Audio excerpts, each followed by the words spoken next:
14/10/2022 के बाबा के साकार अनमोल धारणा युक्त मधुर महावाक्य हैं। मीठे बच्चे, तुम्हें पढ़ाई का बहुत कदर रखना है। बीमार हों, सभी ध्यान से सुनिएगा, बीमार हों, मरने पर भी हों तो भी क्लास में बैठो। सुना? कुछ भी किसी भी हालत में क्लास मिस नहीं करनी है। तो इस बात को, श्रीमत को हम मानते हैं। ये पहली श्रीमत है बाबा की। इससे पहले तो अमृत वेले की है, लेकिन फिर है ये श्रीमत। कहा जाता है ज्ञान अमृत मुख में हो तब प्राण तन से निकलें। क्वेश्चन है, कई बच्चे भी बाप से बेमुख करने के निमित्त बन जाते हैं। कब और कैसे? ब्राह्मण बच्चे ही ब्राह्मणों को भगवान से बेमुख करने के निमित्त बन जाते हैं, जो आपस में भाई बहनों से रूठकर पढ़ाई छोड़ देते हैं और गुरु के निंदक भी बन जाते हैं। उन्हें देख अनेक बाप से बेमुख हो जाते। आज अच्छा पढ़ते, कल पढ़ाई छोड़ देते तो दूसरों को कह नहीं सके कि तुम भी पढ़ो। ऐसे बच्चे ऊंच पद से वंचित हो जाते हैं। गीत महफिल में जल उठी क्षमा। ओम शांति। गीत का अर्थ बच्चों ने समझा। जिन्होंने ये गीत बनाए हैं वह उनका अर्थ नहीं जानते। देखो कितने वेद शास्त्र उपनिषद बनाए हैं, परंतु एक भी यथार्थ अर्थ को नहीं जानते। यथार्थ अर्थ न जानने के कारण waste of time, waste of money करते हैं। बाप समझाते हैं, तुमने बहुत बहुत मंदिर, वेद, उपनिषद आदि बनाए, यज्ञ तप किए हैं, कितना पैसा खर्च किया। ये बाप किसको समझाते हैं? शिव बाबा किसको समझा रहे हैं? जो जीते जी मरकर बाप के बनते हैं। तो तुम बाप के बने हो तो गोया जीते जी मरे हुए हो। तो अब बाप के साथ चलने की तैयारी करनी है। ये नहीं कि वहाँ तुम्हारी कोई बर्थडे या बरसी आदि मनाएंगे। यहाँ गांधी के कितने धूमधाम से मनाते हैं। ऐसे नहीं कि शिव बाबा ज्ञान देकर चला जाएगा तो फिर तुम सत्युग में उनकी जयंती मनाएंगे।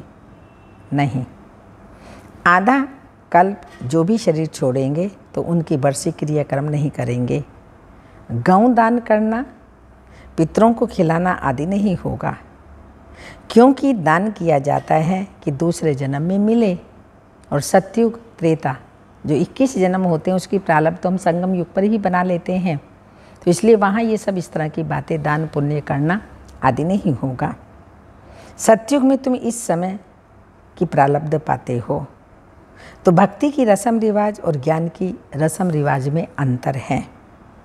जो भी विशाल बुद्धि वाले हैं वह इन बातों को समझेंगे, और जो कल्प पहले विशाल बुद्धि बने होंगे वही अब बनेंगे, क्योंकि फिर से वही पार्ट बजाना है। गीत सुना? चारों तरफ लगाए फेरे फिर भी हरदम दूर रहे। चारों धाम की यात्रा करते हैं, तीर्थ यात्राएं, लेकिन भगवान को फिर भी ढूंढते रहते हैं, दूर ही रहते हैं भगवान से, फिर भी हरदम दूर रहे। तो बाप कहते हैं, तुमने भक्ति मार्ग में कितना माथा मारा है, फिर भी मुझसे मिल ना सके, क्योंकि जब मैं आऊँ तब तो मुझे मिल सको ना। मैं आता ही हूँ कल्प कल्प कल्प के संगम युग पर। लोग कह देते हैं कि परमात्मा युगे युगे आता है, फिर कहते हैं परमात्मा के 24 अवतार हैं। तो ये रॉन्ग है ना। मुझे बुलाते हैं पतित पावन, आओ आकर के पतितों को पावन बनाओ। तो अब तुम्हारी युद्ध है माया रावण से। तुम्हारी कोई स्थूल युद्ध नहीं, तुम रावण पर जीत पाते हो। उसमें भी मुख्य योद्धा कौन है? काम। रावण में मुख्य योद्धा है काम। तो इस विकार पर जीत पानी है, अर्थात पवित्र बनना है। जब खुद पवित्र बनते हो तो बच्चों को भी पवित्र बनाना पड़े, ताकि वह भी विश्व का मालिक बन जाए। अगर अभी तुम उन्हों को वर्षा दे देंगे तो क्या देंगे? ठीक कर ठोबर ही देंगे। अच्छा देखो, अमेरिका है वो क्या है? ठीक कर ठोबर ही तो है। सत्युग के आगे तो यही कहेंगे ना, क्योंकि अब सब खत्म होना है। दूसरी बार सब कुछ खत्म हो जाने वाला है, साथ तो कुछ जाएगा ही नहीं। अब देखो मरेंगे कैसे। जैसे पहाड़ों पर जब बर्फ़ का तूफ़ान आता है तो पंछी आदि सब खत्म हो जाते हैं। तो ये बॉम्ब्स के तूफ़ान भी ऐसे हैं, एकदम मरते रहेंगे मच्छरों सदस्य। तुम जानते हो कि हम देखेंगे कैसे सब मर रहे हैं। लड़ाई में देखो कितने मरते हैं, यहाँ मौत सबके सिर पर है।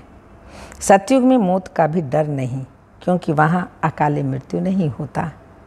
तो बाप ऐसी दुनिया में ले जाते हैं, तो ऐसे बाप की श्रीमत पर चलना चाहिए। ये सुप्रीम टीचर भी हैं, तो बच्चों को पढ़ाई पर पूरा पूरा ध्यान देना चाहिए। बहुत हैं जिनको पढ़ाई का कदर नहीं। समझो कोई सख्त बीमार है, मरने पर है, अंडरलाइन सभी ध्यान से सुनना, सिर में दर्द होगा क्लास में नहीं आएंगे, कुछ तबीयत ऊपर नीचे हो जाएगी क्लास में नहीं आएंगे। तो बाबा कह रहे हैं समझो कोई सख्त बीमार है, मरने पर है, उसको भी क्लास में ले आना चाहिए। कहते हैं ज्ञान अमृत मुख में हो, गंगा का तट हो, तब प्राण तन से निकलें। तो पढ़ाई का इतना कदर होना चाहिए। अगर लाचारी हालत में क्लास में नहीं ले जा सकते तो उनको घर में भी शिव बाबा याद कराना चाहिए। परंतु पढ़ाई पर पूरा बच्चों का ध्यान नहीं है। बाबा कहते हैं रजिस्टर ले आओ, तो मुझे मालूम पड़ेगा कि कहाँ तक कौन पढ़ता है। और बाबा पूछते हैं कि यह खुद पढ़ता है औरों को पढ़ाता है। देखेगा बाबा खुद पढ़ता है औरों को पढ़ाता है, क्योंकि इसी धंधे में ही कमाई है, बाकी सब धंधों में धूल है। उन ब्राह्मणों के कच्छ में है कुर्म और तुम्हारे कच्छ में है सच। तुम सचखंड की स्थापना कर रहे हो, तुम्हारे ऊपर बड़ी जवाबदारी है, इसलिए खबरदारी रखनी है। मेहनत है पढ़ना और पढ़ाना। ऐसे नहीं सिर्फ पढ़ना है, तुम प्रवृत्ति मार्ग वाले हो। 8 घंटा भर घर का काम करो।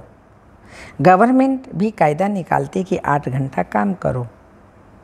आते तो जब स्टीमर बाहर से रात को आते थे, आगे तो जब स्टीमर रात को बाहर से आते थे तो सारी सारी रात भी दुकान खोलकर काम करते थे। तुमको भी घर के बाबा क्या कहते हैं, तुमको भी घर के काम से फारिग होकर फिर सर्विस में लग जाना चाहिए। घर बार में भी कार्य करना है, सब कुछ करना है, उससे फ्री होकर के फिर ईश्वरीय कार्य में लग जाना चाहिए। सर्विस करना गवर्नमेंट खुद सिखलाती है, खिलाती पिलाती है, तो उनकी सर्विस भी करते हैं। यहाँ भी तुमको बाप सिखलाते हैं, तो तुमको ऑन गॉडली सर्विस करनी है। सिर्फ ऑनली सर्विस नहीं, ऑनली हो गई सिर्फ अपनी बुद्धि की, खुद को पवित्र बनाना। परंतु हमको तो भारत को स्वर्ग बनाना है। तो तुम्हारे ऊपर बहुत बड़ी जिम्मेवारी है। जैसे उन सेना पर जिम्मेवारी रहती है, चीफ कमांडर कैप्टन आदि पर अधिक जवाबदारी रहती है। यहाँ भी ऐसे ही हैं। जो अच्छे अच्छे बच्चे सेंटर खोलते हैं वह हो गए कमांडर, तो उन पर जवाबदारी है। तो यह हर एक को देखना है कि हम सर्विस की बजाय कहाँ डिसर्विस तो नहीं करते हैं। बहुत बच्चे हैं जो भाई बहनों से रूठ करके पढ़ाई छोड़ देते हैं। ये नहीं समझते कि पढ़ाई छोड़ने से गुरु के निंदक ठोड़ नहीं पा सकेंगे, अर्थात सतयुग में ऊंच पद नहीं मिलेगा। यहाँ बाप बच्चों का रजिस्टर मंगाते हैं, उससे समझ जाते हैं। जैसे स्कूल में बाप टीचर रजिस्टर से समझ जाते हैं ये बच्चा कहाँ तक पढ़ता होगा। कई बच्चे होते हैं जो सारा दिन खेलते रहते हैं और छुट्टी के टाइम पर घर आ जाते हैं कि हम पढ़ कर के आए हैं। किन्हों के माँ बाप तो रजिस्टर भी नहीं देखते, तो उनको मालूम भी नहीं पड़ता बच्चा पढ़ने गया, क्या करके आया, पढ़ा या नहीं पढ़ा, वो रजिस्टर आदि भी नहीं देखते। किन्हों के माँ बाप ध्यान में रखते हैं तो बच्चा अच्छी तरह से पढ़ जाए। यहाँ शिव बाबा तो अंतर्यामी सब बच्चों को जानते हैं, साकार को रजिस्टर दिखाना पड़े। बच्चे कहते हैं बाबा ऐसे तूफ़ान आते हैं, बाबा कह देते हैं ये तूफ़ान तो आएंगे। ये सब तूफ़ान पहले मेरे पास ही आते हैं, क्योंकि जब तक इनको अनुभव ना हो तो बच्चों को कैसे समझा सकें। अच्छा, तुमको माया ने सारी रात हैरान किया, नींद नहीं करने दी, टाइम भी वेस्ट किया। यह भी उनका फर्ज है, टकराएगी ज़रूर, माया आएगी। बाबा कहते हैं टकराएगी ज़रूर। बाकी तुम्हारा काम है बाप को इतना ही याद कर माया को भगाना, और अधिक याद करना पड़े अगर माया जोर से आ रही है, क्योंकि माया को भगाना है। कई बच्चे हैं जो थोड़ी भी माया आती है तो चले जाते हैं। जैसे वैद्य लोग कह देते हैं ये दवाई लेने से बीमारी उथलेगी, परंतु कई लोग ऐसे होते हैं जो जरा सी बीमारी से उथल खाई तो उस वैद्य को छोड़ दूसरे के पास चले जाते हैं। यहाँ भी ऐसे हैं, ज्ञान को छोड़ साधु संतों के पास चले जाते हैं। फिर कहते हैं कि सब तो कहते हैं गृहस्थ व्यवहार में रहो, शादी करो, आप कहते हो शादी करके पवित्र रहो। ये फिर कौन सी मुसीबत है? अरे तुम कहते हो हमको गृहस्थ व्यवहार में रह राजा जनक माफिक जीवन मुक्ति चाहिए, तो फिर प्रवृत्ति में पवित्र रहना पड़े, तब ये राजाई मुक्ति जीवन मुक्ति मिलेगी। कहीं फिर कह देते हैं बात तो ठीक है, बाकी मंजिल ऊंची है, ऐसे कह डर जाते हैं। ऊंच तो जाना ही है ना। दिलवाड़ा मंदिर में भी नीचे तपस्या कर रहे हैं, यादगार है तो उसमें देखो तपस्या कर रहे हैं। ऊपर में उनकी प्रारब्ध स्वर्ग है, तो ऊंच मंजिल तो है ही। कहते हैं ना, चढ़े तो चाके प्रेम रस और गिरे तो चकना चोर, यानी बैकुंठ के रस पाएंगे और नहीं तो वो गंवा देंगे। गिरे तो चकना चोर, इसलिए बड़ी सावधानी से चलना पड़ता है, डरना नहीं है। कहते हैं गीता की अथॉरिटी है। गीताएं तो आजकल बहुत हैं, टैगोर गीता, गांधी गीता आदि आदि। आजकल तो घर से रूठते हैं, वो गीता का अर्थ कर देते और अपना नाम डाल देते हैं। एक गीता में लिखा है बैंगन खाने से यह होगा, भिंडी खाने से यह होगा, आदि आदि। ये बाबा भी रोज़ गीता का पाठ करते थे। ब्रह्मा बाबा भी ये पाठ करते ना, गीता पाठी थे। जहाँ भी जाते थे, राजाओं के पास भी जाते थे तो गीता का पाठ जरूर करते थे। ब्रह्मा बाबा का भी मिस नहीं करते थे। राजाओं के पास जाओ, फ्लाइट में जाओ, ट्रेन में जाओ, गीता पाठ जरूर करना है डेली।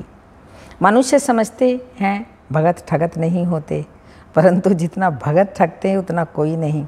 तो बाबा कहते हैं बच्चे, क्या कहा आज बाबा ने, पढ़ाई कभी भी नहीं छोड़ना, नहीं तो माया अजगर खा जाएगी, फिर पछताना पड़ेगा। जब धर्मराजपुरी में एक एक जन्म का साक्षात्कार करते सजाएं खाते हैं तो बात मत पूछो, इतनी सजाएं खाएंगे। मुक्ति और जीवन मुक्ति को तो कोई मनुष्य जानते ही नहीं, क्योंकि वो समझते हैं सुख काग विष्टा समान है, तो समझते हैं स्वर्ग के सुख भी ऐसे ही होंगे, क्योंकि सुना है कि त्रेता में भी सीता चुराई गई, तो वह भी दुख है। अब तुम जानते हो स्वर्ग में ऐसी बातें होती नहीं, ये भारत की ही कहानी है। बाकी और धर्म वाले इस ड्रामा के अंदर बाई प्लाट हैं। भारतवासियों के ही 84 जन्म हैं, और धर्म वाले तो 84 जन्म नहीं लेते। कहते हैं आत्मा परमात्मा अलग रहे बहुकाल, आदि आदि। अब इस अर्थ को नहीं जानते, गाते रहते हैं, जानते कुछ भी नहीं। 5000 वर्ष तक आत्मा ही परमात्मा से अलग रहती हैं। 5000 वर्ष के बाद कल्प के अंत में बाबा आते हैं, आत्माओं और परमात्मा का मिलन होता है। बाबा ने कहा वो तो कुछ नहीं जानते। ये ब्रह्मा भी बैगर था ना, इसने भी बहुत गुरु किए थे, परंतु है सब ठगी। तब तो बाप कहते हैं ना, सर्व धर्मानि परित्यज्य, धर्म की अति ग्लानि होती है तब मैं आता हूँ। वो इसका अर्थ थोड़ी जानते हैं। भल गीता पढ़ते हैं, परंतु जैसे जंगली तोते तुम कंठी वाले बन विजयमाला में पिरो जाएंगे।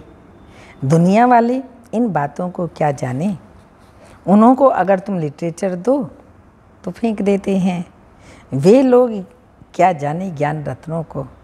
तुम बच्चे जो कल्प पहले देवता धर्म के थे, अब वही ब्राह्मण बने हो। जो अब देवता बनेंगे वही कल्प कल्प नंबरवार पुरुषार्थ अनुसार देवता बनेंगे। और तो देवता बन न सकें। ये सैपलिंग लग रहा है ना, वह गवर्नमेंट तो कांटों की सैपलिंग लगाती है, यहाँ पांडव गवर्नमेंट देवता धर्म की सैपलिंग लगाते हैं। कितना फर्क है। जब देवता धर्म का सैपलिंग पूरा होगा तब ही इस पुरानी दुनिया का विनाश होगा। तो विनाश के आसार तुम देख ही रहे हो, सब देख रहे हैं ना, विनाश चारों ओर हो ही रहे हैं। कैसे कैसे यवनों और कौरव की लड़ाई लगनी है। ड्रामा अनुसार नथिंग न्यू, कल पे पहले भी लगी थी, अभी फिर लगेगी, नई बात है ही नहीं। कोई नई बात नहीं है। नहीं तो क्यों कहा कि रक्त की नदियाँ बहेंगी। विदेशों में बॉम्ब शादी छूटेंगे, एकदम ख़त्म हो जाएंगे, और भारत में सिविल वार होगा, रक्त की नदियाँ बहेंगी। कोई हिंदू थोड़ी आपस में लड़ेंगे, ये वार ही है यवनों और कौरवों की, और हम भी इस युद्ध पर हैं। We are at war. जैसे वहाँ भी कमांडर देखते हैं ना, देखते रहते हैं ना कि लड़ाई ठीक तरह चल रही है व नहीं। कोई ट्रेटर तो नहीं है, ट्रेटर के लिए बड़ी भारी सजा है, ट्रेटर बन जाते हैं। तो यहाँ भी ऐसे हैं, अगर कोई बाप का बनकर ट्रेटर बन जाते हैं तो धर्मराजपुरी में बहुत सज़ा मिलती है। बच्चों ने साक्षात्कार भी किया है।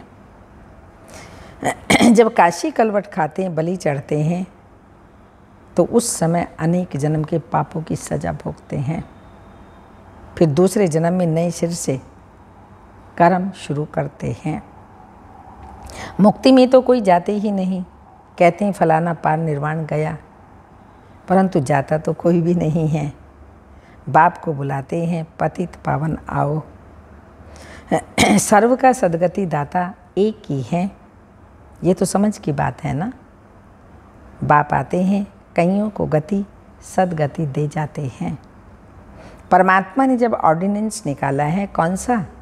बाबा आया, उन्होंने ऑर्डिनेंस निकाला, पवित्र बनो। कहते हैं दुनिया कैसे चलेगी, जैसे ठेका उठाया उन्होंने, अरे भगवान की दुनिया अगर उसने बनाई है वो जाने, वो परमात्मा ही कह रहा है पवित्र बनो, जैसे भी चलेगी, तुमने ठेका थोड़ी उठाया है। तो बाबा ने कहा, कहते हैं दुनिया कैसे चलेगी, अरे तुम कहते हो खाने के लिए नहीं है, तो ज़रूर बर्थ कंट्रोल होना चाहिए, तो पवित्र नहीं रहते, बर्थ कंट्रोल करते हैं। लेकिन बाबा आकर के ऐसा बर्थ कंट्रोल कराते हैं, पवित्र रहें, तो दुनिया बढ़ेगी ही नहीं, प्रजा कम होनी चाहिए। फिर कहते हो दुनिया कैसे चलेगी, खुद ही कहते हो कम होनी चाहिए, फिर दुनिया को चलाना, हाँ ये क्यों सोचते हो, ये क्यों बोलते हो। तो तुम बच्चों को अच्छी रीति समझाना चाहिए। ऐसे लोगों को भी जा कर के बाबा कहते हैं अच्छी रीति से समझाओ। अच्छा, मीठे मीठे सिक्की लदे बच्चों प्रति माता पिता बाप दादा का याद प्यार। Good morning, diamond morning. रूहानी बाप की रूहानी बच्चों को नमस्ते। हम रूहानी बच्चों की रूहानी माता पिता बाप दादा को याद प्यार। गुड मॉर्निंग, डायमंड मॉर्निंग, ओम नमस्ते। धारणा के लिए मुख्य सारे हैं, घर का काम करते भी समय निकाल। घर बार छोड़ना, घर बार में काम नहीं करना, ये बाबा कभी नहीं कहता। बाबा सबसे पहले कहते घर का काम करते भी समय निकाल, रूहानी सेवा जरूर करनी है। अपने को सर्विस बढ़ाने का जिम्मेवार समझना है। मुझे सेवा बढ़ानी है, मैं जिम्मेवार हूँ, डिस सर्विस नहीं करनी है। ऐसे नहीं सर्विस तो करो नहीं और ही डिस सर्विस करते रहो, तो उसका भी बोझा तो चढ़ेगा ना। बाबा कहते हैं राजयोग सीख रहे हो, राजाओं का राजा बनने के लिए। प्रजा नहीं बनाएंगे तो राजा कैसे बनेंगे, तो कंपलसरी है सेवा करना, तभी तो प्रजा बनेगी। सेकंड पॉइंट है, पढ़ाने वाला स्वयं सुप्रीम टीचर है, इसलिए पढ़ाई का बहुत बहुत कदर रखना है। बाबा ने कहा ना, बीमार भी हो, मरने वाला भी हो, तो भी आखिर के पढ़ाई ज़रूर पढ़नी, उसको ले आना चाहिए। अगर मरे तो कहा जाता है ना, गंगा जल मुख में हो, गंगा का तट हो, तब प्राण तन से निकले। तो ये ज्ञान मुख में हो, सुनते हुए हो, बाबा की याद हो, प्राण तन से निकलें तब हमारी गति सदगति हो। तो इसलिए बाबा कहते हैं पढ़ाई की बहुत बहुत कदर रखना है, किसी भी हालत में पढ़ाई मिस नहीं करनी है, किसी भी हालत में पढ़ाई मिस नहीं करनी है। वरदान है, एकाग्रता के अभ्यास द्वारा मन बुद्धि को अनुभवों की सीट पर सेट करने वाले निर्विघ्न भव। एकाग्रता के अभ्यास द्वारा मन बुद्धि को अनुभवों की सीट पर सेट करने वाले निर्विघ्न भव। एकाग्रता की शक्ति सहज ही निर्विघ्न बना देती है। इसके लिए मन और बुद्धि को किसी भी अनुभव की सीट पर सेट कर दो। एकाग्रता की शक्ति स्वतः ही एक बाप दूसरा न कोई, यह अनुभूति कराती है। इससे सहज ही एक रस स्थिति बन जाती है। सर्व के प्रति कल्याण की वृत्ति रहती है। कितने फायदे होते हैं एकाग्रता से। एकाग्रता के अभ्यास से भाई भाई की दृष्टि रहती है। उसे कभी भी कोई कमज़ोर संस्कार, कोई आत्मा व प्रकृति, कमज़ोर संस्कार कोई आत्मा व प्रकृति किसी भी प्रकार की रॉयल माया अपसेट नहीं कर सकती। सीट पर सेट हो गए तो चाहे माया हो, प्रकृति हो, व्यक्ति हो, वैभव हो, उसको अपसेट नहीं कर सकती। इतनी एकाग्रता में शक्ति है। स्लोगन, सेकंड में विस्तार को सार में समाने का अभ्यास ही अंतिम सर्टिफिकेट दिलाएगा। सेकंड में ये होना चाहिए, इतना विस्तार है तो उसको सार में समाने का अभ्यास चाहिए, तो बाबा का परिवार का सर्टिफिकेट मिलेगा। तो चेकिंग करनी है, हम जो विस्तार हमने किया हुआ है कितनी देर में उसको समेटते हैं, समाते हैं। तो दोनों शक्तियाँ चाहिए, समाने की भी और समेटने के भी। आज का अमृत बेले का पॉइंट है कर्म करते बीच बीच में ऐसा अंतर्मुखी हो जाओ जो ऐसा लगे जैसे बिल्कुल सन्नाटा। कहते हैं ना, अंतर्मुखी सदा सुखी। कोई भी चुरपुर नहीं, ये सृष्टि तो जैसे है ही नहीं। एकदम हमारे लिए ऐसा हो जाए सृष्टि है ही नहीं। एकांत में बैठ अब ऐसा अभ्यास करो जो अनुभव हो मैं शरीर से भिन्न आत्मा हूँ। इसको ही जीते जी मरना कहा जाता है। एकांत का अर्थ है एक की याद में इस शरीर का अंत हो। अर्थात एकांत में बैठ ऐसा अनुभव करो कि मैं आत्मा इस शरीर को छोड़ बाप के पास जाती हूँ। कोई भी याद ना रहे, बैठे बैठे अशरीरी हो जाओ। जैसे कि इस शरीर से हम मर गए हैं, बस हम आत्मा हैं, शिव बाबा के बच्चे हैं। इस प्रैक्टिस से देह का भान टूटता जाएगा। बच्चे, तुम्हें अशरीरी बन घर जाना है, इसलिए सदा अशरीरी बनने का अभ्यास करते रहो, क्योंकि अब तुम स्वर्ग के लायक बन जाएंगे। जब तुम स्वर्ग के लायक बन जाएंगे तभी इस कलयुगी भंबोर को आग लगेगी। तुम्हारी कर्मातीत अवस्था बने तब लड़ाई शुरू हो और पुरानी सृष्टि विनाश हो, नई सृष्टि आए। इसलिए खूब खूब पुरुषार्थ करो। ओम शांति।